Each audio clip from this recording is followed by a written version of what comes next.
Corría el año 1900. Argentina era el granero del mundo, el país del trigo y de las carnes. Las tierras arrebatadas al indio comenzaban a recibir brazos y esperanzas de todo el mundo. La Pampa, un nombre mágico, una frontera donde los pueblos brotaban de la noche a la mañana al amparo del ferrocarril, que parecía no detenerse nunca. Típico exponente de una clase social que pobló la Argentina en la primera mitad del siglo XX, Pedro Olegario Luro era un hombre poderoso, con intereses tanto en Francia, de donde había venido su padre, como en el áspero monte pampeano, en donde poseía tierras heredadas por su esposa Arminda Roca, emparentada con el conquistador del desierto.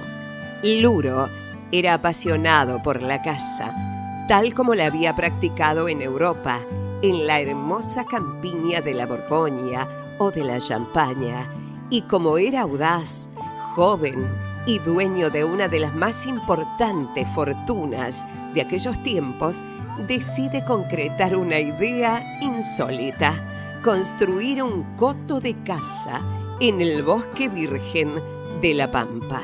El escenario era y es fascinante.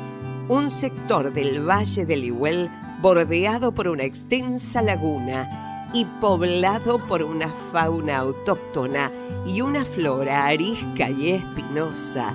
Allí, en ese lugar que aún hoy guarda el misterio del indio, levantó una mansión de estilo francés dotada de todas las comodidades de la época. Los constructores rodearon la casa de jardines, orientándola hacia el poniente, sabedores de la magnificencia de los incomparables atardeceres pampeanos.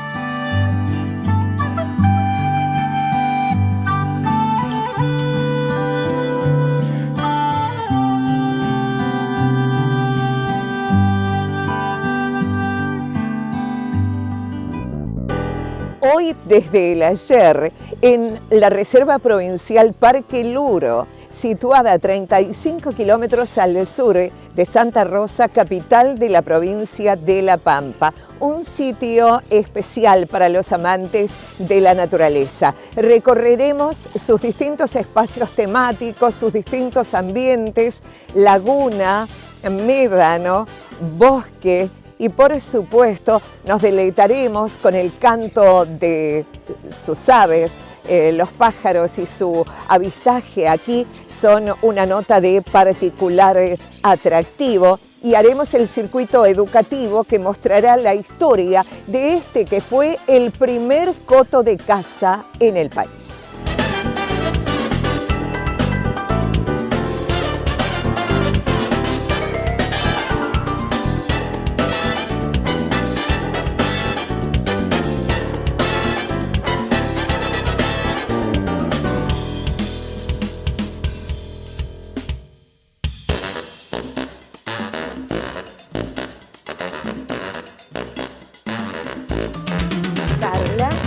De la Reserva Provincial Parque Luro nos va a contar acerca de la historia de esta misteriosa y magnífica casona con sus laberínticos jardines que podemos imaginar de una época de esplendor, ¿no, Carla? Sí, jardines franceses que estaban ubicados en lo que es el parque, ahora, actualmente armado después de ser un jardín francés, armado como cancha de polo por el segundo dueño del lugar, Antonio Mauri Gamazo, un arquitecto español.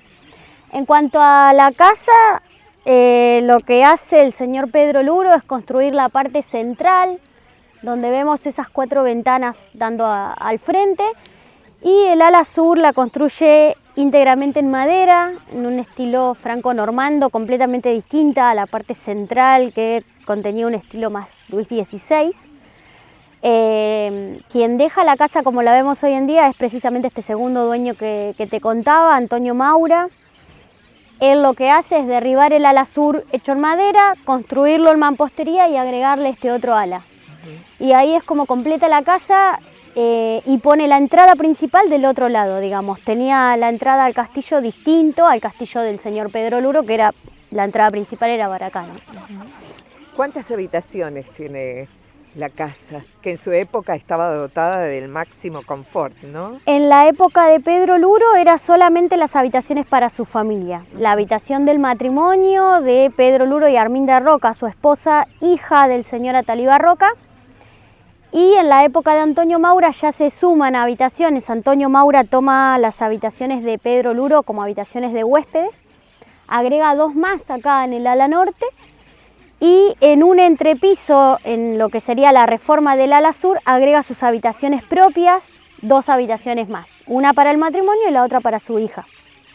Imaginamos todo en un ambiente con lujo en el mobiliario, ¿no? Sí, todo traído desde Europa, obviamente, todo lo que es material para hacer la casa, mobiliarios, todo en sí. Todo traído mayormente de Francia por el señor Luro y después Antonio Maura agrega algo más de estilo alemán e inglés. Pero sí, es todo muebles europeos y bastante lujosos, sí, la verdad.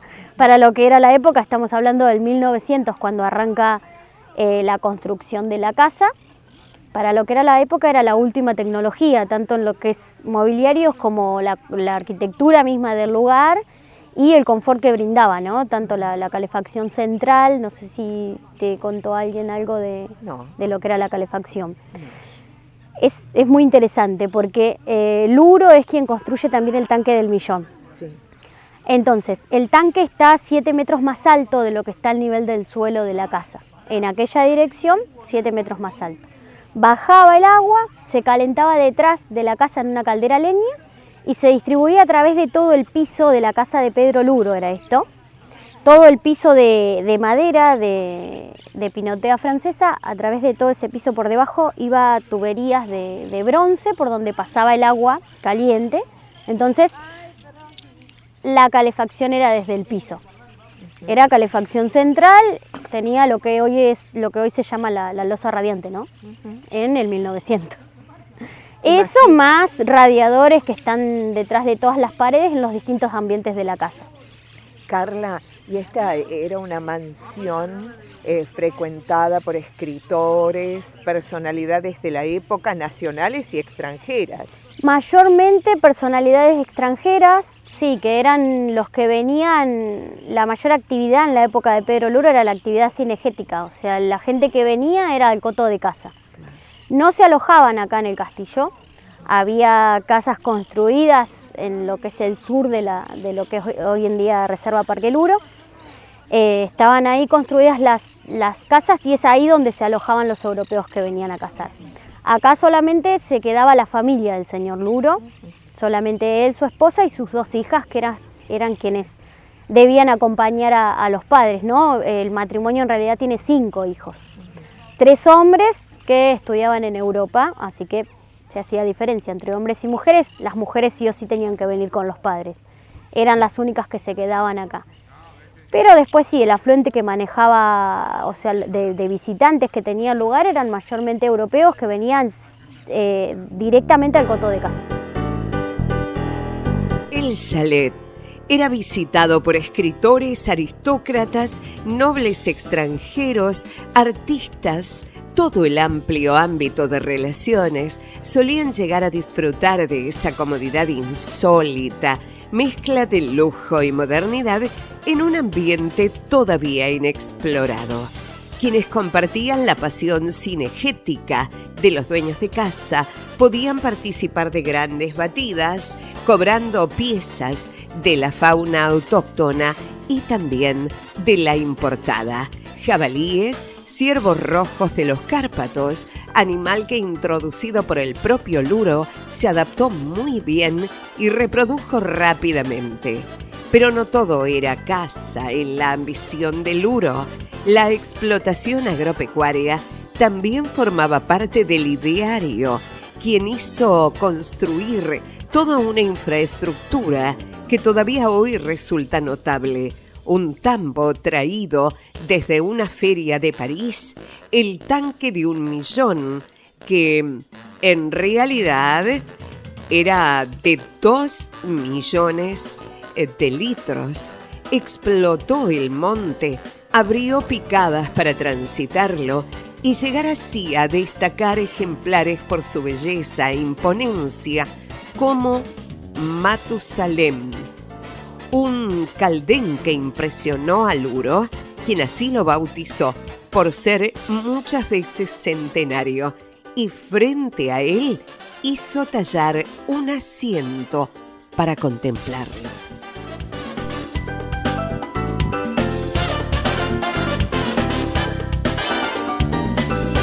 Los senderos son autoguiados. Sí. Tenemos un sendero en lo que es la entrada de la reserva, que dura más o menos 50 minutos caminando. En sí es un tiempo estimativo, ¿no? Porque es según el visitante. Más o menos 50 minutos que recorre lo que es el borde, va bordeando la laguna, tenés el ambiente del bosque mezclado con lo que es el ambiente propio de la laguna, ¿no? Una laguna salada, un salitral, con la vegetación propia de esa parte del ambiente del bosque de Caldén.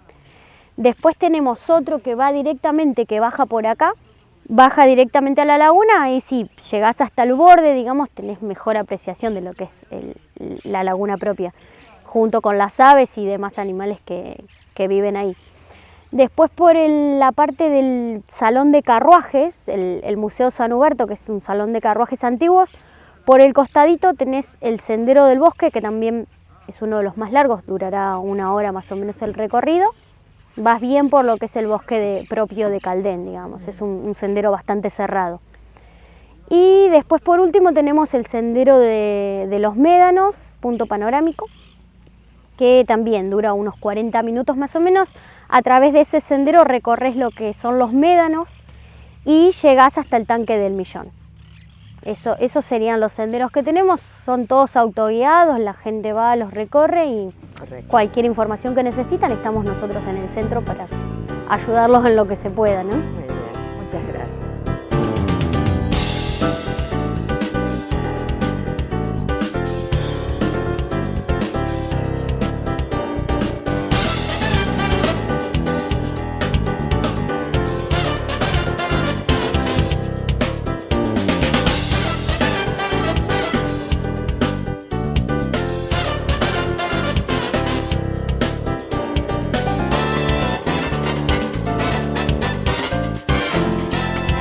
Oh, la fugacidad de la existencia. El castillo conoció días de esplendor, pero los años fueron empañándolo. Otro tiempo, otras gentes. La vieja casona fue hipotecada y luego vendida a un noble español que se sintió prendado del entorno, embelleciéndola y aportándole nuevos aires y obras.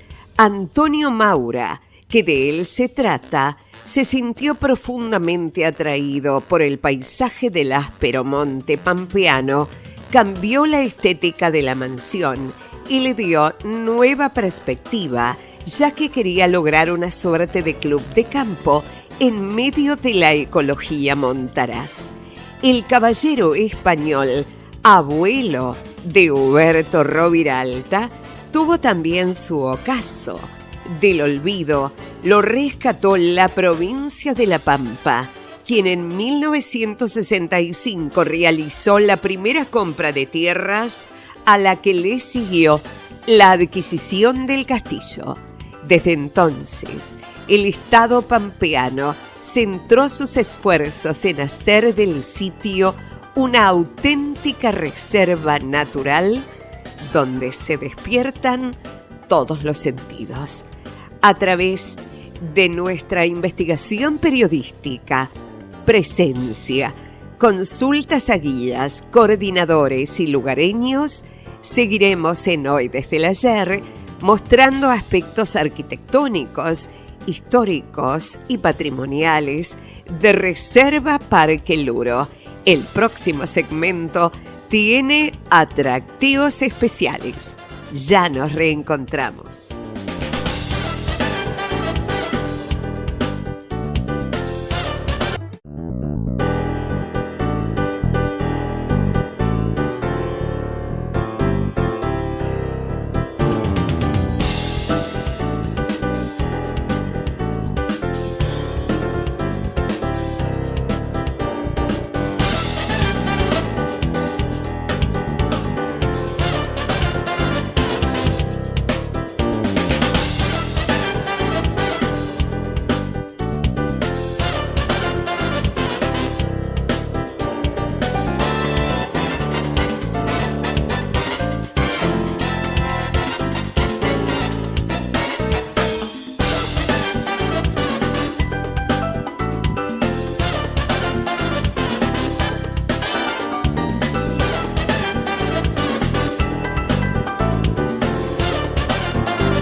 El señor Oscar Folmer es el coordinador de la Reserva Provincial Parque Luro.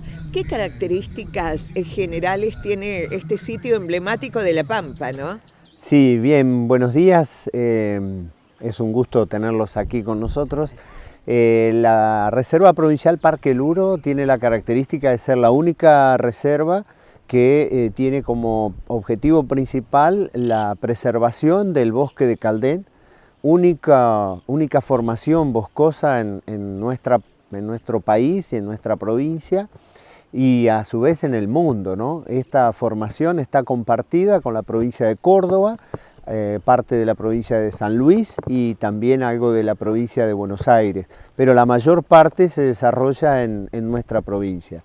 Por eso, digamos, desde el año 60 el gobierno de la provincia ha creado este lugar para la preservación del bosque de Caldén, con toda una historia dentro, digamos, que hace que sea un lugar realmente atractivo para el visitante. El primer coto de caza del país. Claro, la historia de este lugar justamente surge como primer coto de caza del país, fundado por Pedro Legario Luro, quien introduce al país dos especies exóticas como el ciervo colorado y el jabalí europeo.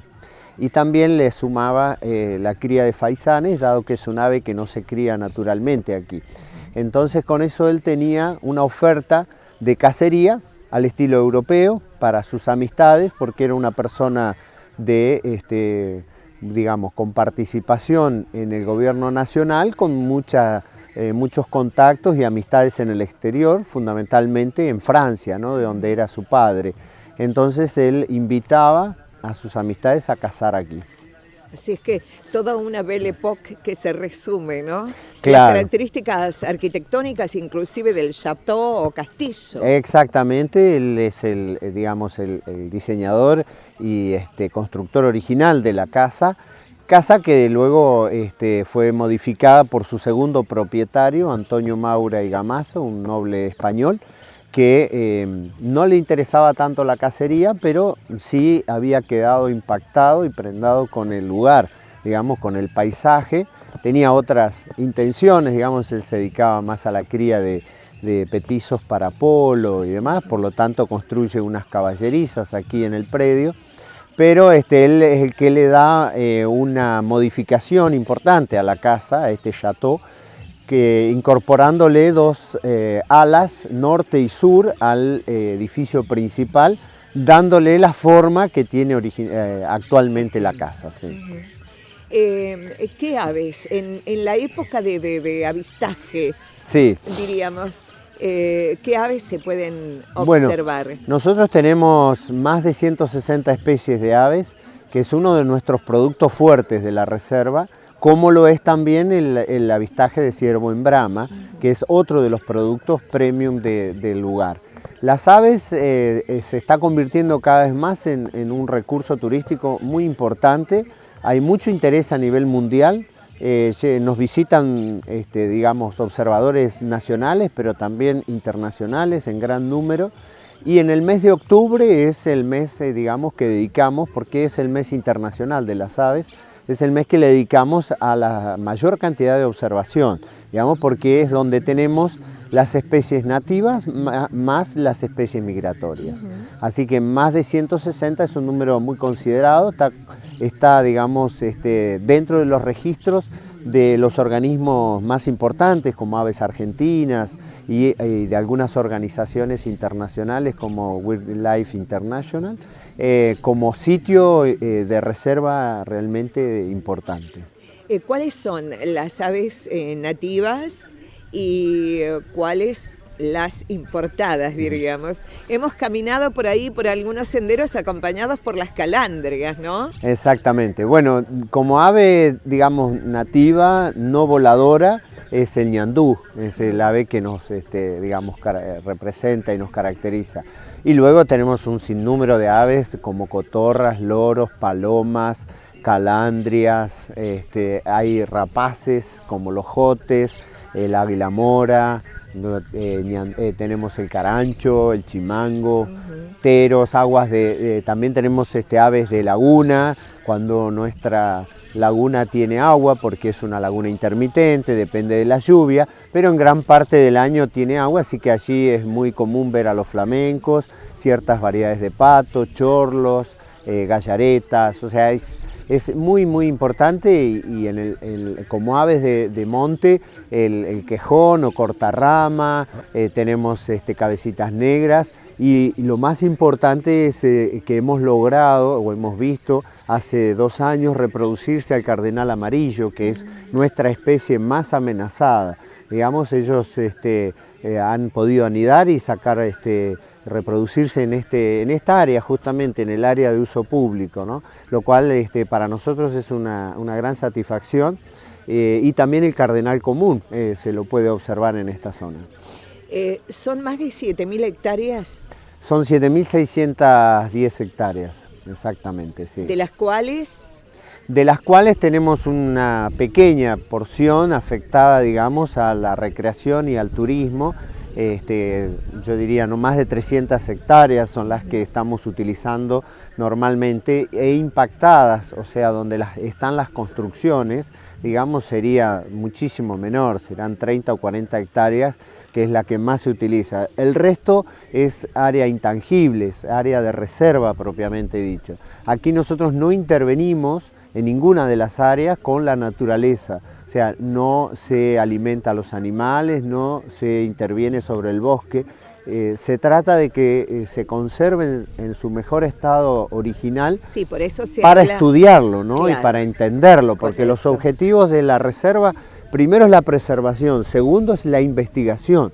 A nosotros nos interesa, y de hecho hay varios equipos de la Universidad Nacional de La Pampa y de otras universidades del país que se hallan trabajando en el lugar para entender el funcionamiento del ecosistema. Esto es un ecosistema, ¿cierto? Hay una relación simbiótica entre plantas y animales, aves, insectos.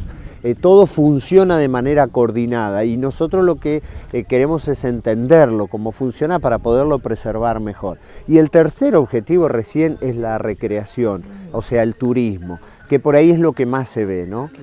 Pero los objetivos más importantes para nosotros son la preservación de este ecosistema que ha sido, digamos, muy maltratado por la historia que conocemos durante la Segunda Guerra Mundial y la Primera. El bosque de Caldén fue muy explotado para usarlo como madera en los ferrocarriles y demás. Así que lo que queda es lo que queremos preservar y luego investigarlo para entenderlo bien. Y disfrutarlo también, ¿no? Para justamente en la medida que más lo conozcamos y que las personas vengan y conozcan el lugar, nosotros hacemos mucha educación ambiental, sobre todo con los niños.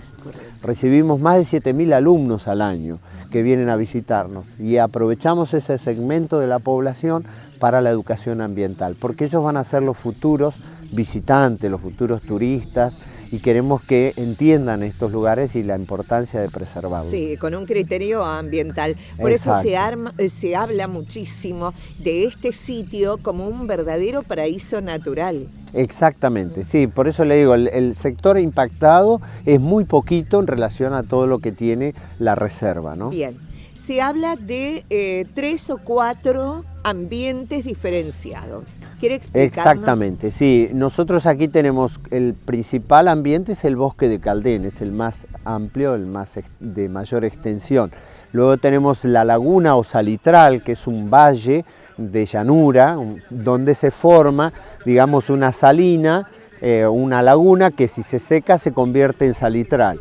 Ese es otro ambiente importante y característico. Luego tenemos el sector de los médanos, digamos el sector arenoso, que también es muy característico y particular, y el pastizal, que son aquellos espacios abiertos, digamos, que ofrecen una vegetación herbácea para fundamentalmente alimento de los animales que habitan en la reserva.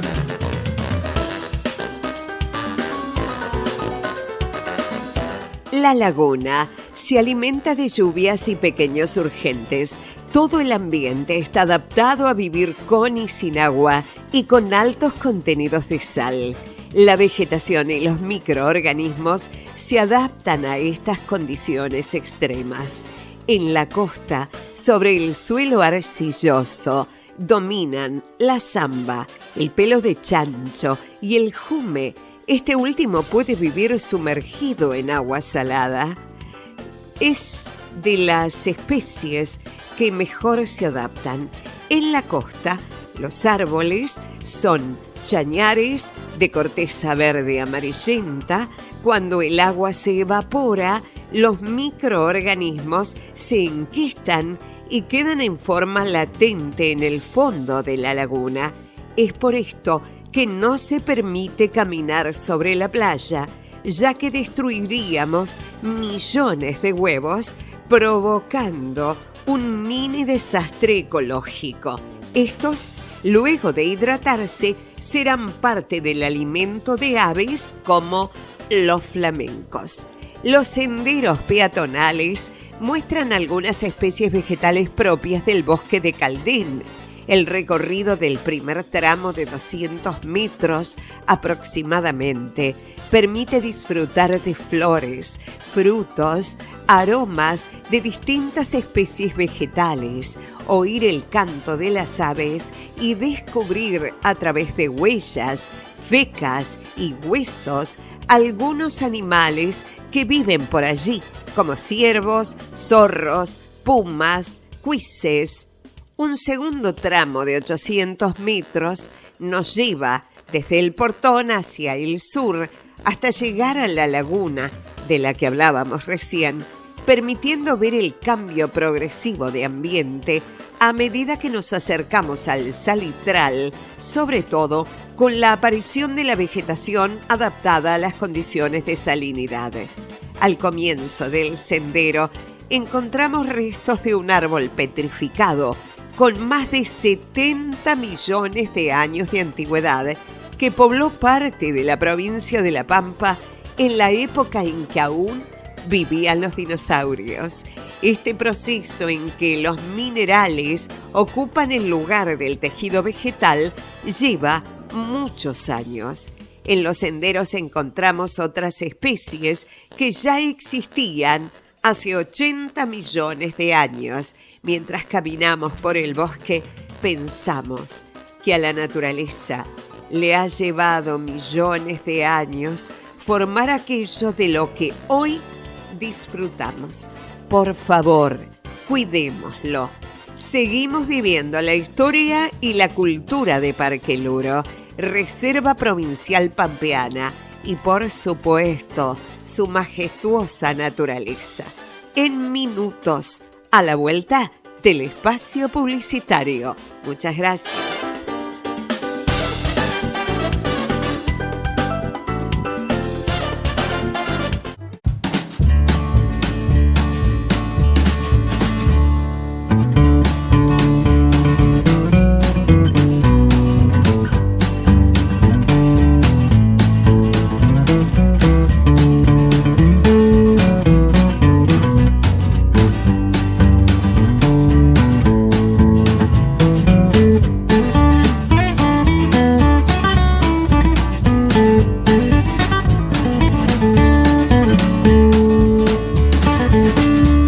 La Reserva Provincial Parque Luro formó parte del antiguo Mamul Mapú, poblado por tehuelches y luego ranqueles. A principios del siglo XX fue un señorial coto de caza llamado San Huberto, hasta que lo compró el gobierno de la provincia de La Pampa para convertirlo en una reserva natural. Hoy forma parte de las áreas protegidas destinada a la conservación del ecosistema del Caldenal, árbol típico de La Pampa. Y en Reserva Parque Luro podés experimentar avistaje de ciervos en brama, observación astronómica, avistaje de aves, interpretación de flores del bosque, reconocimiento de insectos, cicloturismo, senderismo, visitas guiadas y autoguiadas, actividades educativas, cursos y charlas informativas. Siempre en el interior de la Reserva Parque Luro encontramos lo que intentó ser un tambo industrializado, altamente mecanizado para la época. Cuentan que lo adquirió don Pedro Luro en una exposición rural en París, Francia, en el año 1905 y fue emplazado aquí en 1920. También narran las anécdotas que formó parte de un plan que fracasó, el de la chacra, que finalmente, soñada por Pedro Luro, nunca pudo entrar en funcionamiento. Nos advertía que el monte de Caldén no es para cualquiera. Sí, seguramente haciendo referencia a que no se lo puede transitar de manera libre porque se corre el riesgo de perderse, ¿no? Claro. Cuando uno ingresa, cree que está muy bien orientado, al poco tiempo de estar dentro del bosque, uno empieza a ver que todos los árboles son iguales, con lo cual pierde el rumbo si no es una persona que esté acostumbrada a recorrerlo, ¿no? Exacto, laberíntico. Claro, por eso tenemos 4 senderos debidamente señalizados y preparados para que las personas puedan adentrarse al bosque para conocerlo, pero siempre sobre un recorrido predeterminado, digamos. Lo que nosotros no recomendamos es justamente abandonar los senderos. Ya hemos tenido varios casos de personas que se han extraviado. Y se complica bastante, por supuesto, encontrarlos luego, ¿no? Claro, Exacto. además acá no hay prácticamente señal de celular. Tenemos muy poca señal de celular, nos manejamos mucho más con radios VHS, Claro. Y la otra dificultad es que el bosque es impenetrable en algunos lugares, no nos permite ingresar ni siquiera caminando, Claro. Entonces eso dificulta mucho, por eso lo mejor es prevenir. Además de visitantes del país, imagino que reciben ustedes turistas internacionales. Sí, por supuesto, la reserva hoy está muy bien posicionada y fácil de ubicar en las redes sociales, y el turista, generalmente el turista europeo o de Norteamérica, está muy acostumbrado obviamente a indagar en estos medios y encuentra fácilmente la reserva, y es un sitio que en su recorrida por el país no deja de pasar y visitar. Es muy común recibir motorhome, por ejemplo, o en motos muy grandes, digamos que a ellos les gusta mucho y recorren el país, y uno de los puntos que tienen en su agenda generalmente es el Parque Luro y también el Parque Nacional Iguay-Calé, Claro. que también es otro parque de nuestra provincia. Sí. ¿Y cuál es, cada temporada, cada época del año tiene aquí, suponemos, su encanto? Exactamente. Pero ¿cuáles son los meses recomendados? Es el otoño y la primavera, son las 2 épocas más lindas para visitar el parque. El otoño es muy bonito, los atardeceres son espectaculares, los días, podríamos decir, son prácticamente uno como otro, casi todos iguales. El bosque tiene una función también importante de abrigo, ¿no? Hoy probablemente estamos sintiendo una pequeña brisa del sur, pero si salimos de la reserva es probable que nos encontremos con un vientito un poco más intenso. Entonces eso hace de que, como decimos nosotros en el parque, no hay días feos. Hasta lloviznando o lloviendo débilmente es muy lindo recorrerlo. Muy atractivo. Sí, exactamente. Por estas condiciones que da también de abrigo el bosque, ¿no? Y de reparo. Así que las épocas son todas bonitas, Claro. pero bueno, hay que, digamos, destacar que en invierno hace mucho frío, generalmente a la mañana. Aquí siempre estamos con 3 o 4 grados menos que en la ciudad de Santa Rosa, o más también. Pero luego, a partir de las 9, 10, cuando sale el sol, esto cambia totalmente. Y en el verano hace también más calor. Y marzo, abril, con el aditivo, el atractivo de la brama del ciervo. Claro, exactamente.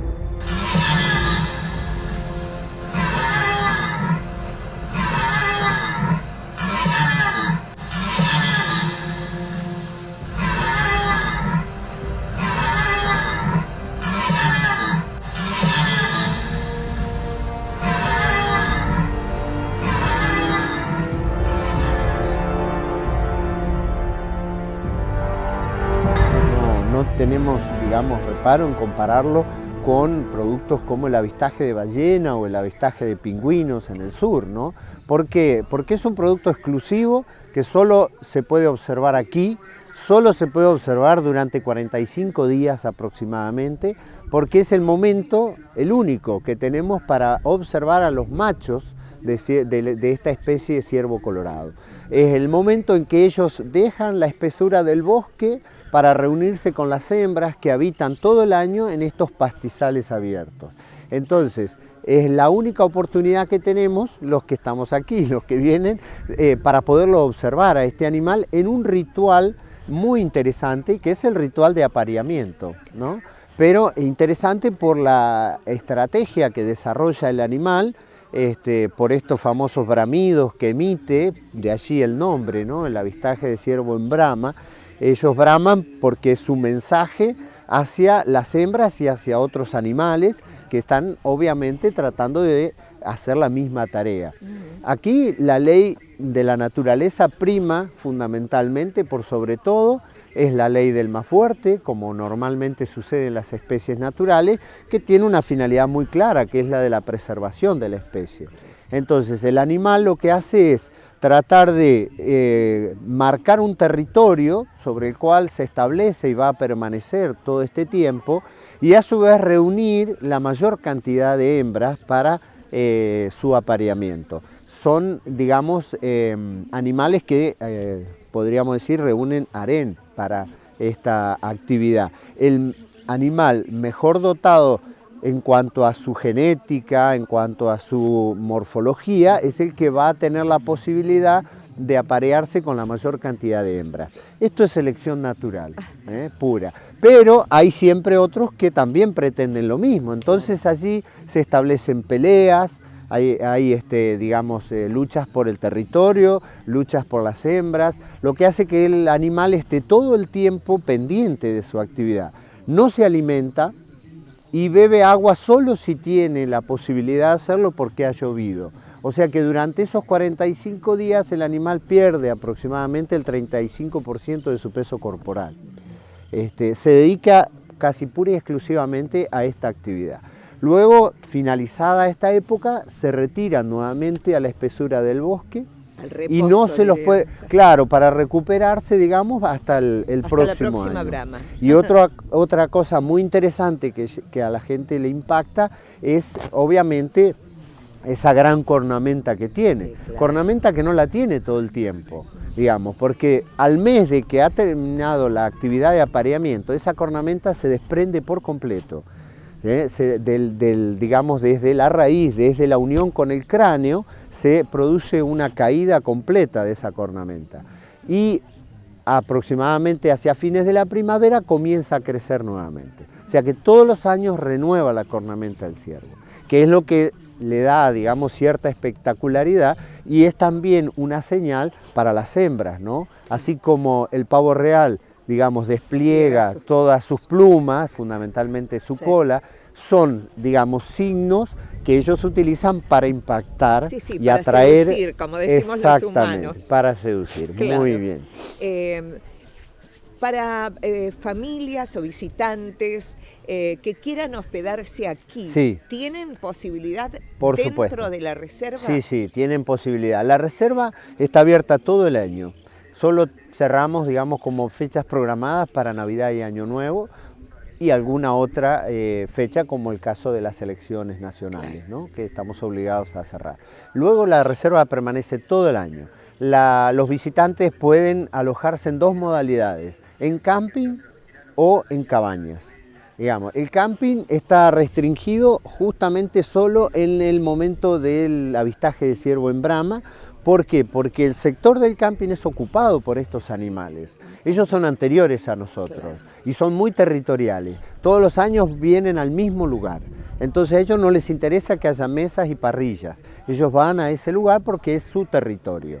Entonces, por precaución, no se permite el acampe. Sí se permite la estadía en cabañas.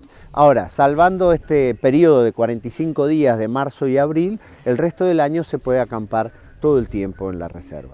El servicio está concesionado, también tenemos una proveeduría, los fines de semana tenemos servicio sanitario con enfermería, y bueno, en el verano tenemos una pileta de natación y estamos terminando una obra muy importante que es la remodelación de un quincho restaurante. Está muy avanzado, creemos que antes de fin de año, de la temporada alta, ya lo vamos a tener en condiciones nuevamente. Era un quincho de paja que con el tiempo se deterioró y había que renovar. Así que creo que a partir de ahora en adelante vamos a mejorar también los servicios al turista en cuanto a la gastronomía, porque era muy elegido por, digamos, personas cercanas aquí que lo habían tomado como lugar de esparcimiento, digamos, en un corto plazo, venir a comer solamente. Entonces eso lo vamos a recuperar en poco tiempo más. Perfecto. La recomendación entonces para los televidentes, visitar esta reserva Parque Luro, ¿no? Sí, lo pueden hacer para más información visitando nuestra página, parqueluro.gov.ar, y allí van a encontrar toda la información y teléfonos donde nos pueden llamar.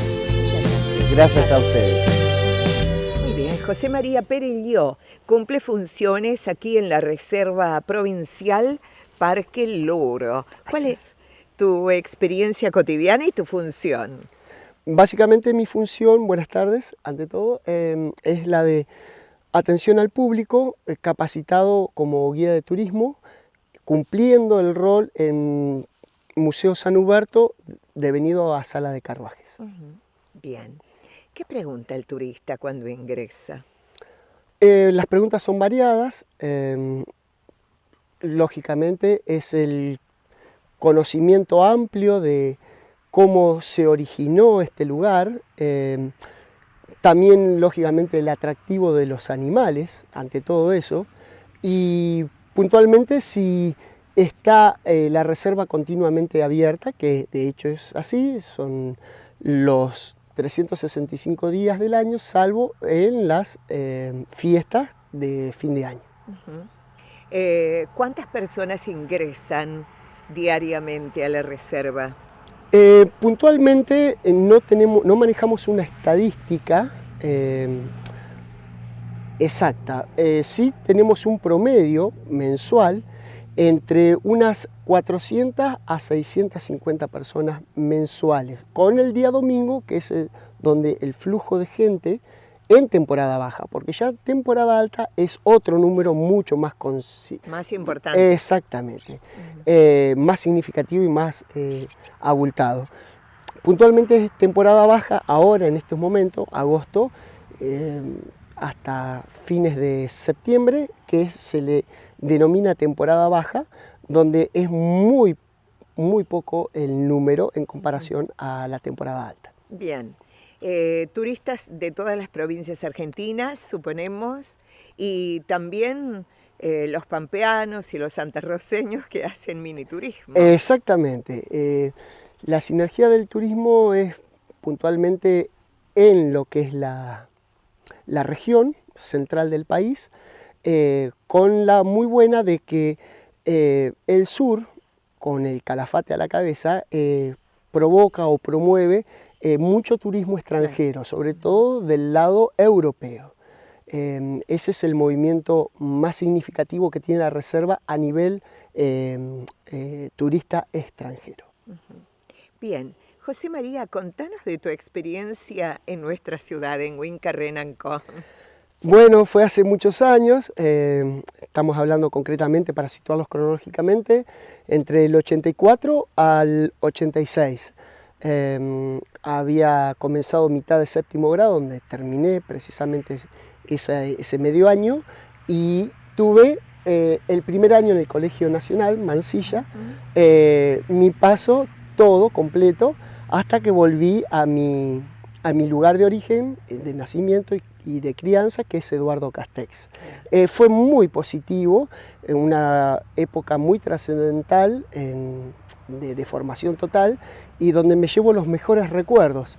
Y es materia pendiente volver y pasar un tiempito, porque he dejado varios amigos y conocidos. Dejamos Parque Luro con la sensación de haber tenido una gratísima experiencia que queremos compartir con todos ustedes y bajo la conjunción del esplendor de un pasado de opulencia con los ecos y los misterios de la historia y por supuesto la magnificencia de esta naturaleza virgen.